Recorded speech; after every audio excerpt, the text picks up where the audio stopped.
Centraux.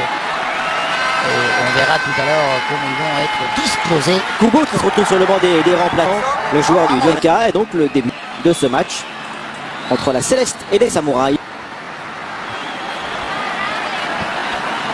Et la personnalité, le tempérament. Regardez Godin comment, vous l'avez pas sur l'écran, mais on voit comment Godin, on dirait qu'il a 25 ans. Hein. Il va se poser pour se qualifier pour les quarts de finale de la Copa América. C'est ce que, avec la frappe de Suarez. Oh là là, quelle glace. Et quelle vision. Eh oui, quelle vision. Yaku, elle est pas mal dans la course de Miyoshi. Le centre. Quelle occasion pour les Japonais avec ce ballon qui passe à côté du but de Mustera. La reprise de progression, regardez celle-ci d'abord. Non, des récupérations de danger avec évidemment Luis Suarez face à Iwata. Suarez a enveloppé. Elle a été contrôlée par Cavani ou bien par Tomiyasu. C'est un corner. Et on a vu quand on parle des complicités. Ah oui, Lodeiro, le corner. Et évidemment il y avait Rime. Le passe de Nakajima avec Abe, le centre d'Abe, la tête. Encore à côté, ça joue vraiment bien. Et ça peut, contre Kazaki. Ça peut être sanctionné parce que on va voir que la jambe de Beta. Occasion là pour Miyoshi. Miyoshi contre l'Axal. Miyoshi va aller vers l'extérieur. La frappe enchaînée. Et marqué par le Japon sur le très bon ballon au départ de Gaku. Miyoshi a feinté. Miyoshi a trompé Mustera. Ce n'est pas une surprise. C'est logique. Le Japon mène contre l'Uruguay 1-0. Parce que l'Uruguay, on le sait, ils ne aiment pas se faire exposer en contre-attaque. Et la preuve, le déréglage, il y a de la distance, de l'espace. C'est la plaie, il parle japonais. Attention au contre de Gobier et récupération peut-être de Kazaki. Excentré et surtout être presque obligé d'utiliser le pied droit. C'est corner pour le Japon.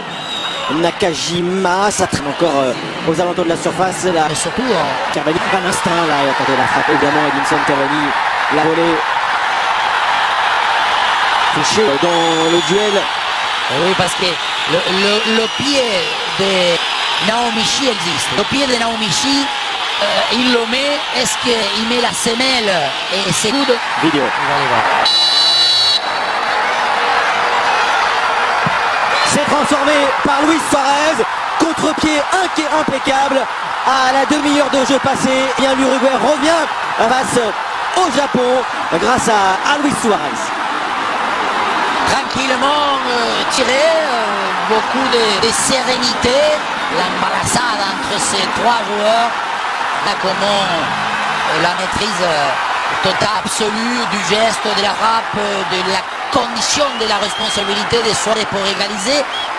In extremis, Nakajima encore, voilà Sugioka, quelle construction, le centre, Okazaki, la reprise de Miyoshi, le deuxième but, formidable du Japon, quelle action de la récupération, la remontée, la technique, la finition, le Japon mène à nouveau face à l'Uruguay et doublé de Miyoshi.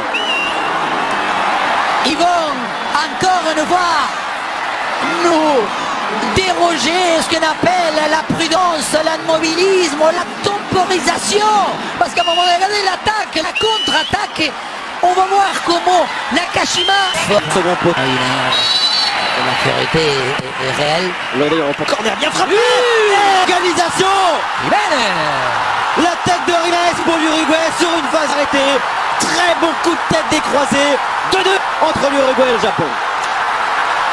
Juste au moment où je disais qu'il y a forcément une différence de taille, une différence de puissance, mais surtout aussi une différence savoir-faire.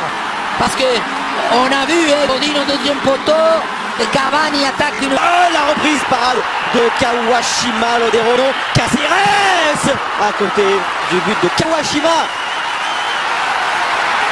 Et cette action, il faut pouvoir la revoir parce que regardez, il va la mettre.